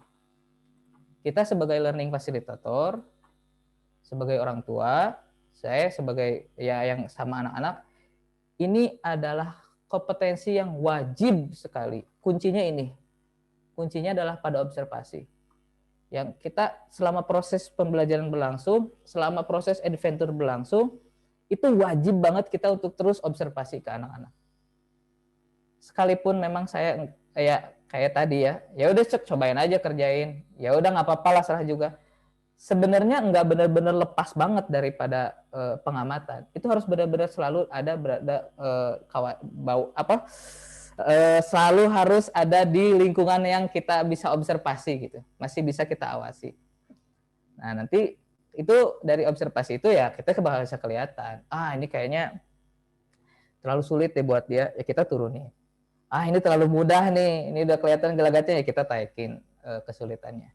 Ternyata ini dia sih dalam segi kesulitan dia bisa ya ngerjain, tapi motivasinya nih dia yang nggak ada. Oke, berarti kita ngasih apa gitu, biar menambah motivasi gitu. Jadi itu pertama kasih masalah atau tantangan satu level di atas kemampuannya dia, sehingga nggak terlalu jauh juga, akhirnya dia nggak putus asa, tapi ada dan itu masuk akal buat dia kejar. Dan gimana cara nemunya? Observasi. Begitu. Semoga membantu. Terima kasih banyak sudah bertanya. Iya, terima kasih banget Kak Budi. Soalnya saya pernah coba gitu ya, ngasih tantangan gitu ke, saya kan kebetulan ada bimbel privat gitu, bimbel calistung, tapi yang memang sesuai perkembangan anak gitu ya. Itu saya kasih tantangan, anaknya malah nangis tuh. Karena sebenarnya saya udah lihat, udah cek perkembangannya, terus saya juga udah observasi, tapi mungkin sepertinya ada yang luput mungkin ya gitu dari saya gitu, sampai akhirnya tuh anak rasanya kok kayak nggak mampu dia ngelakuin tantangan, padahal sebenarnya kalau saya dari pengukuran saya sendiri sih kelihatannya kayaknya insya Allah mampu gitu. Gitu. Tapi mungkin ada hal lain mungkin yang luput dari observasi saya mungkin. Itu catatan banget sih gitu. Ya, Karena betul. kan banyak hal ya variabelnya ya Kak Budi ya. Iya. Karena waktu ketika saya ngedorong anak-anak buat naik gunung, ya Allah, itu tuh secara kemampuan ini bisa loh, saya yakin. Tapi kok dia takut sih? Oh, ternyata tantangan itu berada di atas kemampuan dalam hal keberaniannya, itu jauh di atas itu ternyata, sehingga dia takut, padahal kemampuannya dia bisa banget. Tapi ternyata bukan kemampuan nih, hasil observasinya ternyata yang harus itu, tapi ternyata mentalnya atau keberaniannya justru yang ada di bawah ranahnya dia gitu. Pak Hardi nambahin ini katanya continuous observation atau plus evaluasi. Ya betul. Dan itu emang harus continuous. Kita sebagai orang tua juga harusnya kayak gitu. Mungkin tujuannya bonding ke anak tuh ya tujuannya itu ya, biar bisa kita observasi terus, dan memang sejatinya seharusnya ya orang tua lah yang paling kenal banget anaknya kayak gimana sih. Gitu. Bunda Laili boleh? Udah raise hand nih dari tadi, monggo. Gimana Bun? Iya Kak, terima kasih. Jadi saya alhamdulillah suatu hari kemarin itu ketemu sama Facebooknya Tala Kembara, karena beberapa waktu lalu kan juga mencari kegiatan-kegiatan yang seperti ini juga buat anak-anak, cuma belum nemu. Kemudian setelah membaca PDF dari Kak Budi ya, saya mau bertanya ini Kak, yang ke Pamijahan ini kemana ya Kak? Ke makam, goa, atau gimana nih? Saya belum paham yang ke Pamijahan ini. Terus ke ya boleh lanjut dulu Bun. Maaf, sorry. Ya, sebenarnya anak saya suka dengan program seperti ini Kak. Cuman kami punya problem nih jadinya. Jadi kayak masalah yang didesain tadi ya, yang terkait dengan dana. Jadi saya juga ya ayo kita kumpulin dulu uangnya. Jadi nggak full dari orang tua gitu kan. Kayak saya memantik ide dia mau ngapain nih untuk kontribusi kegiatan ini gitu. Kemudian yang terakhir output atau outcome tuh. Anak-anak setelah kegiatan ini apakah didorong untuk membuat catatan perjalanan, laporan atau yang sejenis itu atau enggak? Gitu Kak, pertanyaan saya. Terima kasih banyak. Sama-sama Bunda Laili. Oke, yang pertama ya, untuk yang Pamijahan itu sebenarnya pasti akan kelewatin dua-duanya. Karena untuk tujuannya guanya, tujuannya adalah itu guanya tujuannya. Tapi karena si rute untuk mencapai goa itu akan ngelewatin dulu makam, ya kita pasti ke makam dulu. Gitu. Dari makam baru kita lanjut ke goanya itu. Sebenarnya apa sih harapan atau pengalaman yang mau saya ajak dengan mengajak ke gua itu? Si anak itu, jadi di gua itu dulu itu kan makamnya Syekh Abdul Muhyi ya, Bapak Ibu semua. Itu adalah salah satu tokoh yang penyebaran agama Islam di Jawa Barat, khususnya di Tasikmalaya. Nah, beliau dulu itu goanya itu adalah goanya itu adalah tempat tinggalnya beliau, tempat belajarnya beliau, dan ngajarin murid-murid di warga sekitar juga dulu itu. Nah, saya tuh mau ngajak anak-anak buat yuk kita pergi ke ruangan itu, terus kita duduk dan belajar. Yang memang di sana itu tempatnya itu pengap dan gerah ya, dan bikin sesek lah gitu. Si goanya itu pengap dan bikin sesek kayak gitu. Terus kemudian coba rasain. Beda kan ya antara dijelasin sama ngerasain langsung, ngalamin. Coba deh rasain belajar kayak gini tuh nyaman nggak sih? Sebenarnya itu. Sedangkan gimana proses belajar kita di rumah? Ya Allah udah nyaman banget. Di sekolah, apalagi yang beberapa sekolah yang udah ada AC-nya, kursinya, gurunya datang, bahkan dengan segala macam metodenya, terus kemudian ada video-videonya bisa di YouTube. Waduh mudah banget gitu ya Allah. Coba deh rasain belajar kayak gini, nyaman nggak sih? Gelap lagi ya, ada lampu. Gitu. Itu sebenarnya pengalaman yang mau saya bawa gitu. Dan selain dari itu, lihat gitu. Tapi mereka itu tidak berhenti, sehingga kemudian menjadi orang yang berpengaruh, bahkan Syekh Abdul Muhyinya untuk menyebarkan agama Islam. Karena apa? Karena ada satu niatan untuk membawa kejayaan agama kita yang kita pegang. Ini karena kebetulan, ini mohon maaf banget, di Spiritual Adventure ini mungkin ininya ya, karakternya atau warnanya yang akan dibawa adalah warna Islam sebenarnya. Tapi apakah boleh yang non-muslim ikut? Ya boleh, silahkan aja. Tapi ya mohon maaf, mungkin nanti warnanya itu yang dibawa. Karena ya itu misi pribadi gitu ya. Misi pribadi ya, ini Talak Kembara inilah sebagai bentuk pengabdian pada Allah untuk generasi penerus gitu. Jadi pasti saya, setidaknya ya inilah jalur dakwah saya yang bisa saya pakai. Jadi akan ada warna itu yang saya bawa ke anak-anak gitu. Gitu. Dan untuk yang ide bagus banget yang nomor 2 tadi, yang bisa anak untuk apa namanya patungan, boleh, itu bagus sekali, dan itu akan lebih ini ya, akan lebih berkesan sekali buat anaknya. Hanya mungkin saya infokan bahwa akhir dari pendaftaran itu tanggal 17 Juni itu akhir dari pendaftaran.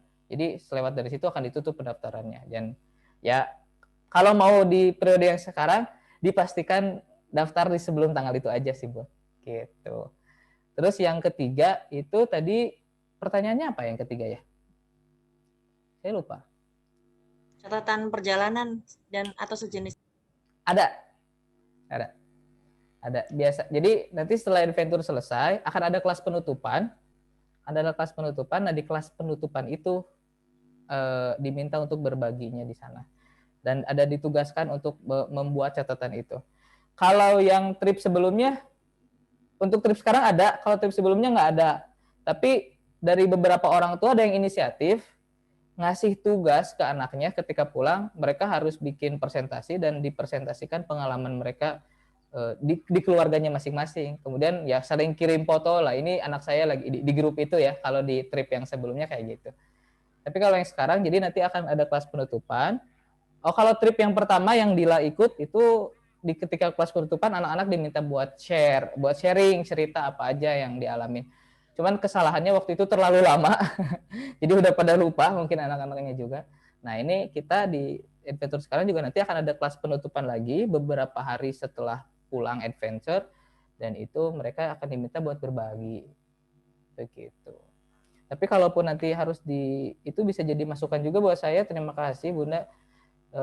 Mungkin nanti kita coba kita lihat nanti dikasih tugas untuk laporan kayak gitu ya, dari pengalaman apa yang didapat gitu. Biasanya sih hanya sekedar dibagikan ketika kelas penutupan, sama ketika adventure-nya di hari akhir biasanya kita ada evaluasi mas setiap malam ada, cuman evaluasi keseluruhan kegiatan ketika di gunung itu kita evaluasi apa aja. Terus ya kan anak-anak pasti dapat refleksinya masing-masing, dapat pembelajarannya masing-masing, supaya mengarah kepada tujuan pembelajaran ya kita arahkan refleksi itu. Jadi pasti ada. Cuman ya kalau untuk dituliskan secara laporan itu bisa jadi masukan buat kami. Terima kasih banyak. Begitu. Terima kasih banyak Bunda Laili dan Bunda Rati. Ya, jadi ini udah berapa kali ya Kak diselenggarakan? Sebenarnya untuk yang adventure-nya sendiri, untuk saya sendiri, saya udah ini berarti tahun ke-7 ya. Saya udah 7 tahun ngejalanin ini. Cuman dulu itu di sekolah ya, alhamdulillah di tempat saya ngajar dulu dikasih ke ruang untuk mencoba menerapkan program ini, dan itu berlangsung sekitar 4 tahunan, dan baru dibuka ke publik itu baru sekarang mau ke angkatan ketiga. Jadi angkatan 1 udah, Tasik ke Garut, angkatan kedua ke Dieng, itu akhir tahun 2020, dan yang sekarang yang angkatannya ketiga. Untuk yang Talak Kembaranya sendiri, gitu. Nah, dari Pak Herdi nih masukan, output bagi anak yang suka menulis, pengalamannya bisa berupa tulisan cerita, kalau mungkin malah bisa disusun bersama jadi buku antologi. Keren banget. Terima kasih banyak masukannya Pak Herdi. sebenarnya mah ya yang kemarin yang ke Dieng itu saya ngumumin sih di grup orang tuanya. Anak-anak nanti mau diajak nulis gitu buat bikin antologi cerita. Tapi kemarin tidak berhasil ternyata. Kemarin ya yang trip yang ke Dieng tidak berhasil. Terima kasih banyak masukannya Pak Herdi, ini keren sekali, manfaat. Alhamdulillah. Begitu Bapak Ibu. Oh iya, tadi Bu Yuyun ya mau bertanya soal programnya ya. Nanti mungkin saya japri ya ke Bu Yuyun Junior, atau ini aja deh, di sini aja deh. Nah, ini oke. Nah, lantas yang terdekat di adventure kali ini itu apa sih dan kemana? Ini kita akan berangkat 2 sampai 8 Juli, 7 hari, 6 malam, dan akan melakukan perjalanan adventure. Kelas pembekalannya mulai dari tanggal 18 Juni. Itu program ini adalah program yang tadi saya jelasin itu. Terus kemudian nah ini kenapa ada spiritual adventure? Karena ini berawal dari kekhawatiran saya sama istri sih, yang ngelihat si anak-anak teh, dan banyak juga curhatan orang tua ke saya itu bahwa anak-anak teh ini katanya kalau mau apa-apa teh harus segera sekarang. Kalau bahasa Sundanya pok torolong gitu. Harus langsung ada segala macam. Gak mau usaha, gak mau kerja keras. Ya, akhirnya daya juangnya juga nggak ada. Akhirnya itu kami simpulkan begitu. Karena mau ngejar hasilnya aja. Ya, akhirnya kami coba buat susun satu pengalaman gitu yang itu memungkinkan mereka untuk bisa ngelewatin proses dan ngelatih daya juangnya mereka. Mau nggak mau mereka harus mandiri, karena memang di adventure ini mereka masak sendiri, nyusun acara sendiri, mereka bahkan nyuci di sungai ya, karena ya di tempat nanti menginapnya itu bukan hotel berbintang ya, sama sekali bukan, tapi justru di pedalaman, di kampung. Dan kalau mau nyuci ya ke sungai gitu. Jadi nanti anak-anak juga ngalamin nyuci ke sungai, masak sendiri, nyiapin makan sendiri, packing sendiri, nyeting waktu, manage waktu sendiri kayak gitu. Begitu. Ini kegiatannya menyelenggarakan nanti tutup pendaftarnya tanggal 17 Juni, kelas pembekalannya selama 2 pekan. Terus adventure mulai dan nanti ada kelas penutupan tanggal 17 Juli. Ya, sepekan setelah adventure itu ada kelas penutupan orang tua sama anak itu. Nah, ini tantangan peserta yang tadi sudah saya jelaskan, dikasih budget terbatas yang harus dikelola. Ini nanti mentornya ada 2 orang yang akan menemani saya sama Kak Agus. Kalau Bapak Ibu penasaran boleh cari di YouTube ya, Agus Akmaludin Lentera atau Agus Akmaludin Net TV atau SCTV. Beliau udah beberapa kali masuk televisi. Kak Agus ini keren banget, saya sangat mengidolakan beliau. Beliau itu yang membuat ini Juantika School ya, founder Juantika School, sekolah di pedalaman Cicalengka yang jadi solusi orang-orang anak-anak SMP yang putus sekolah pada waktu itu. Udah banyak banget lah penghargaannya, keren. Saya mengidolakan sekali beliau dan alhamdulillah beliau mau untuk mendampingi di sini gitu. Jadi nanti adventure akan 2 mentor insya Allah. Terus kemudian ada juga materi yang akan dipaparkan selama di sana. Ini benar-benar materi yang disampaikan gitu. Dari Ricky Elson, ini founder LBN, pengembang mobil listrik Indonesia, anak buahnya Bapak Dahlan Iskan kalau dulu mah. Mungkin Bapak Ibu tahu ya. Di YouTube juga banyak juga. Terus ada ini Mama Uluk, Mama Uluk Lukman ini pupuh kampung adat Dukuh yang nanti akan ngebahas soal kesundaan dan bagaimana orang-orang Sunda itu mengelola alam. Itu. Terus nanti ada yang saya juga akan sampaikan tentang self learning dan adaptation, terus akil balik, dan nanti ada materi dari Kak Agus juga. Jadi bukan cuma jalan-jalan, nanti ada juga materi yang mau disampaikan. Selain dari pengalaman, ada materi yang disampaikan juga. Ini destinasinya ada Kampung Adat Dukuh di Cikelet. Ini kayak nggak ada listrik di sana, kayak Baduy aja gitu ya. Semuanya rumahnya juga masih kayak gini, nggak ada listrik. Cuman bedanya kalau Baduy itu kan Sunda wiwitan agamanya, kalau ini Islam. Jadi ada masjid, ada pengajian juga. Ngelihat anak-anak tiap maghrib itu ngaji, tapi ngajinya itu pakai ini loh, pakai apa sih namanya? pakai cempor. Oh, bahasa Sundanya, bahasa Indonesianya apa ya cempor ya? Bahasa Indonesia cempor tuh apa ya? Lentera gitu, apa sih?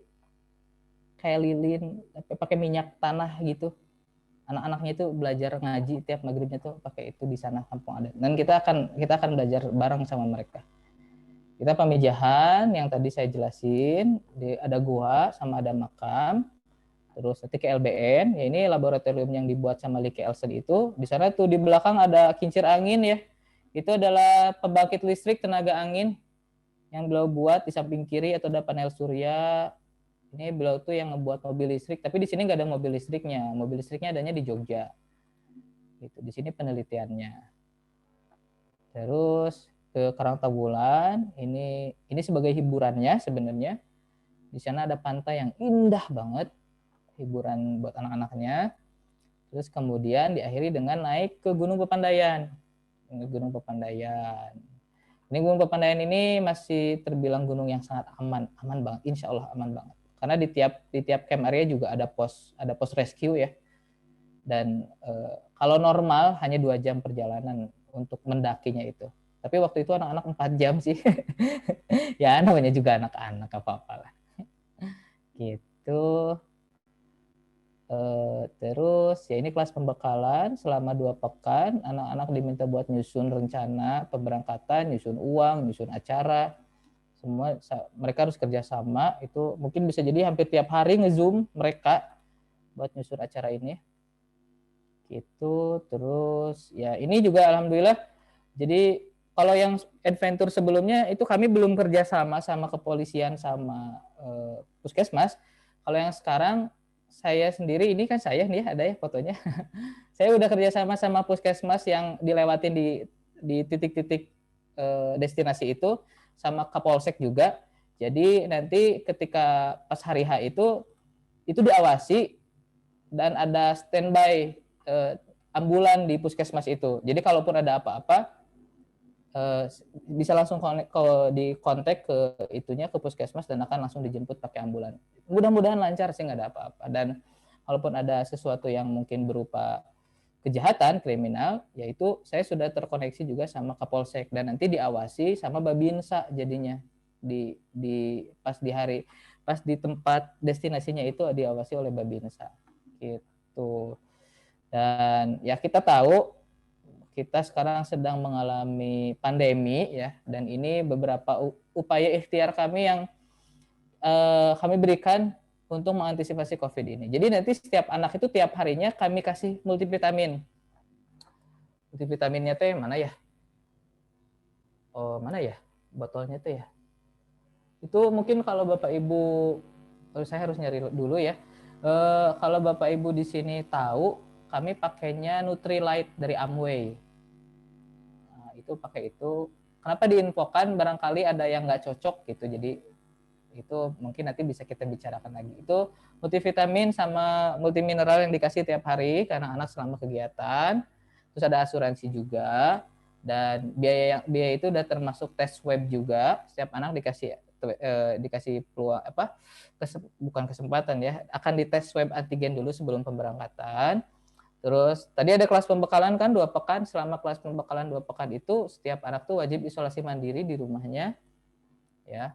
Terus bentar. Dulu itu adventure yang pertama itu pakai transportasi umum. Ya memang awalnya itu kami desainnya menggunakan transportasi umum, tapi karena sekarang tidak memungkinkan kalau harus menggunakan transportasi umum, jadinya Jadinya pakai kendaraan yang pribadi. Tapi kendaraan itu harus anak-anak cari. Ya, katakanlah sewa lah. Kita jadinya sewa, jadi supaya satu kendaraan itu kita semua. Cuman gimana cara nyawanya? Ya anak-anak yang harus cari sendiri. Anak-anak yang harus negosiasi dan lain hal itu. Terus nanti juga kami sediain masker sama face shield juga. Kita cek suhu rutin dan cuci tangan tentu ketika sebelum dan sesudah memasuki destinasi. Mudah-mudahan ya inilah ikhtiar yang baru bisa kami lakukan gitu.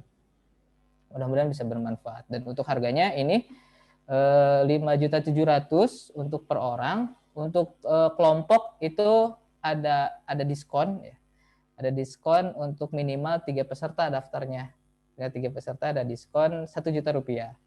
Ini dapat dicicil yang maksimal cicilannya itu 1 pekan sebelum pemberangkatan. Monggo. Bisa dicicil, bisa berapa dulu.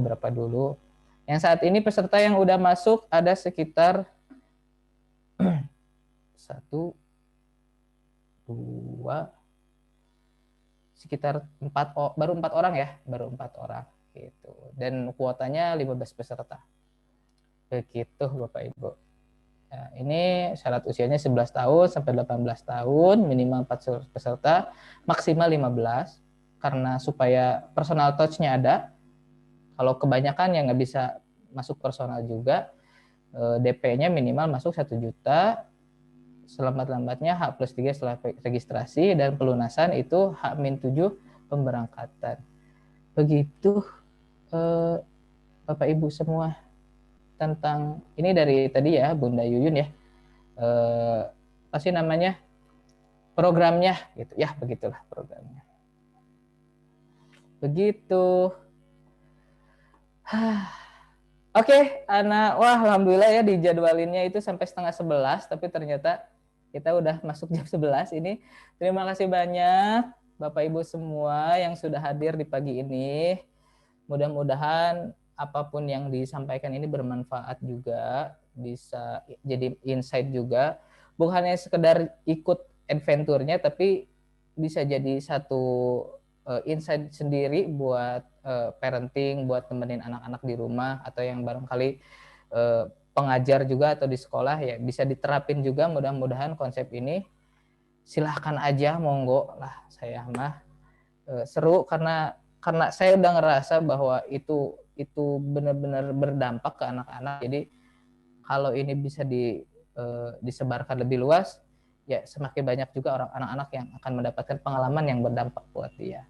Gitu. Terima kasih banyak Bapak Ibu, sekali lagi mohon maaf lahir batin, dan selamat menunaikan ibadah puasa. Ya, sebentar lagi Lebaran. Mohon maaf lahir batin, selamat Idul Fitri, dan insya Allah kita ketemu lagi di pertemuan berikutnya. Kita bahas model pembelajaran di Spiritual Adventure yang berikutnya, karena ini kan baru 1 ya. Gitu. Terima kasih banyak, hatur nuhun. Terima kasih banyak Kak. Terima kasih Kak Sama-sama. Budiana.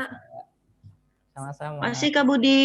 Assalamualaikum, izin pamit. Waalaikumsalam warahmatullahi wabarakatuh. Terima kasih Kak Budi. Izin pamit juga ya Kak. Sama-sama Pak Herdi, hatur nuhun sudah hadir. Kak Budi izin pamit. Mari Bunda, silahkan. Assalamualaikum. Waalaikumsalam warahmatullahi wabarakatuh.